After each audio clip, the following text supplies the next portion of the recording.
날마다 쓰는 나의 신앙일기 TV 데일리 큐티 나무향기입니다. 오늘은 스가랴 10장 1절부터 5절을 묵상하겠습니다. 봄비가 올 때 여호와 곧 구름을 일게 하시는 여호와께 비를 구하라. 무리에게 소낙비를 내려서 밭의 채소를 각 사람에게 주시리라. 드라빔들은 허탄한 것을 말하며 복술자는 진실하지 않은 것을 보고 거짓 꿈을 말한즉 그 위로가 헛되므로 백성들이 양같이 유리하며 목자가 없으므로 곤고를 당하나니 내가 목자들에게 노를 바라며 내가 순 염소들을 벌하리라. 만군의 여호와가 그 무리 곧 유다 족속을 돌보아 그들을 전쟁의 준마와 같게 하리니 모퉁이 돌이 그에게서 말뚝이 그에게서 싸우는 활이 그에게서 권세 잡은 자가 다 일제히 그에게서 나와서 싸울 때 용사같이 거리의 진흙 중에 원수를 밟을 것이라. 여호와가 그들과 함께한즉 그들이 싸워 말탄 자들을 부끄럽게 하리라. 스가랴 선지자는 하나님께서 유다 백성들과 함께 하시는 것의 유익을 말하고 있습니다. 중동 지역인 이스라엘 땅은 농사와 목축을 하기 위해서는 비가 꼭 필요했습니다. 이스라엘 땅은 산지와 골짜기로 이루어져 있기 때문에 하늘에서 비가 내리지 않으면 물을 얻을 수 없었습니다. 비가 내리면 산지에서 골짜기로 물이 흐르고 그 흐르는 물로 인해 농사도 지을 수 있고 또 들판에 푸른 풀이 자라므로 목축을 하게 됩니다. 하나님께서 이스라엘 백성들과 함께하지 않으실 때에는 하늘을 굳게 닫으셨습니다. 그래서 백성들이 비를 구하며 기도해도 비를 내리지 않으셨습니다. 엘리야 시대에는 3년 6개월 동안 비도 이슬도 내리지 않았습니다. 열왕기상 17장 1절은 길르앗에 우거하는 자 중에 디셉 사람 엘리야가 아합에게 말하되 내가 섬기는 이스라엘의 하나님 여호와께서 살아계심을 두고 맹세하노니 내 말이 없으면 수년 동안 비도 이슬도 있지 아니하리라 하니라 라고 말씀하고 있습니다. 또한 야고보서 5장 17절은 엘리야는 우리와 성정이 같은 사람이로되 그가 비가 오지 않기를 간절히 기도한즉 3년 6개월 동안 땅에 비가 오지 아니하고 라고 말씀하고 있습니다. 이렇게 비가 오지 않으면 농사를 짓지 못해 백성들은 먹을 것이 부족해 큰 고통을 당하게 됩니다.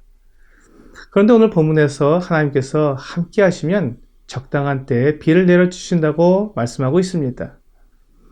유다 백성들은 그들의 조상 야곱의 때부터 드라빔이라고 하는 가족신을 섬겼습니다. 야곱의 아내 라헬이 아버지 라반의 것을 훔쳐서 가나안 땅으로 가지고 들어왔습니다. 이후 어떤 모양으로든지 이런 우상이 이스라엘 백성들 사이에 있었고 스가랴 시대에도 가족 우상을 섬겼던 것입니다. 하지만 이런 우상이 사람들에게 진리를 말해줄 수 없습니다. 우상은 사람이 만든 생명 없는 조각품에 지나지 않습니다. 복술자는 점치는 사람입니다. 오늘날도 많은 사람들이 자신의 앞일을 내다보기 위해 점치는 사람을 찾아갑니다. 하지만 사람의 앞일은 아무도 모릅니다. 오직 하나님만 아십니다. 그러나 하나님은 사람들에게 장래의 일을 말씀하시지 않습니다. 하나님의 계획 중 필요한 부분만 사람들에게 알려주실 뿐입니다. 미래의 일을 아는 것은 사람에게 주어진 것이 아니며 천사들도 알지 못합니다. 그러므로 복술자가 말해주는 것은 진실한 것이 아니라 꾸며낸 것입니다. 이와 같이 우상이나 점치는 자들이 사람들을 인도해 가고 그들에게 위로를 주게 되니 백성들이 참된 위로를 받을 수 없고 앞일을 알 수 없으니 방황할 수밖에 없습니다. 스가랴 선지자는 이것을 목자가 없는 양으로 비유하고 있습니다. 이 거짓되고 악한 목자들에 대해 하나님께서 진노하십니다. 순염소는 아마도 북왕국 이스라엘의 악한 왕들을 말하는 것 같습니다. 하나님은 유다 백성들을 마치 전쟁터에 나간 준마와 같게 하리라고 말씀하셨습니다. 전쟁터에 나간 준마는 잘 훈련된 말로서 두려워하지 않고 용감하게 앞으로 나아가므로 전쟁에 큰 도움을 줍니다. 이렇게 두려움 없이 앞으로 나아가는 유다 백성들 가운데서 모퉁이 돌이, 말뚝이, 싸우는 활이, 권세 잡은 자가 나온다고 말씀하고 있습니다. 이 비유들은 메시아를 나타내는 말로 보입니다. 유다 백성들의 참 목자, 완전한 인도자는 오직 하나님의 아들 메시아 뿐입니다. 요한복음 10장 14절과 15절은 나는 선한 목자라. 나는 내 양을 알고 양도 나를 아는 것이 아버지께서 나를 아시고 내가 아버지를 아는 것 같으니 나는 양을 위하여 목숨을 버리노라 라고 말씀하고 있습니다. 거짓 목자 삭구는 양을 위해 일하지 않고 자기를 위해 일을 하기 때문에 양들이 위험에 처했을 때 양들을 보호하기보다는 자기 목숨을 먼저 보호합니다. 하지만 참된 목자, 선한 목자는 양들을 보호하기 위해 자기 목숨을 버리는 분이십니다. 예수 그리스도 참된 목자께서 이 세상에 오신 목적은 10절에 나와 있습니다. 도둑이 오는 것은 도둑질하고 죽이고 멸망시키려는 것뿐이요 내가 온 것은 양으로 생명을 얻게 하고 더 풍성히 얻게 하려는 것이라. 사람들을 속이고 유혹하는 거짓 목자는 도둑입니다. 도둑이 오는 것은 훔치고 죽이고 멸망시키려는 것뿐입니다. 하지만 참된 목자가 오신 이유는 양으로 생명을 얻고 더 풍성히 얻게 하려는 것입니다. 이 차이를 분명히 알고 구분할 수 있어야 합니다. 그래야 이 혼탁하고 어지러운 세상에서 참된 인도자를 알고 그분을 따를 수 있기 때문입니다.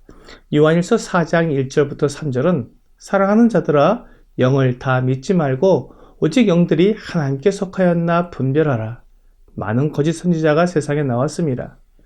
이로써 너희가 하나님의 영을 알지니 곧 예수 그리스도께서 육체로 오신 것을 시인하는 영마다 하나님께 속한 것이요 예수를 시인하지 아니하는 영마다 하나님께 속한 것이 아니니 이것이 곧 적그리스도의 영이니라. 오리라 한 말을 너희가 들었거니와 지금 벌써 세상에 있느니라 라고 말씀하고 있습니다. 사람들을 미혹하고 거짓으로 유혹해서 멸망하게 하는 적그리스도의 영을 잘 분별해야 그 유혹에 넘어지지 않을 것입니다. 하나님은 언제나 우리를 거룩하게 하고 경건하며 진리로 인도하십니다.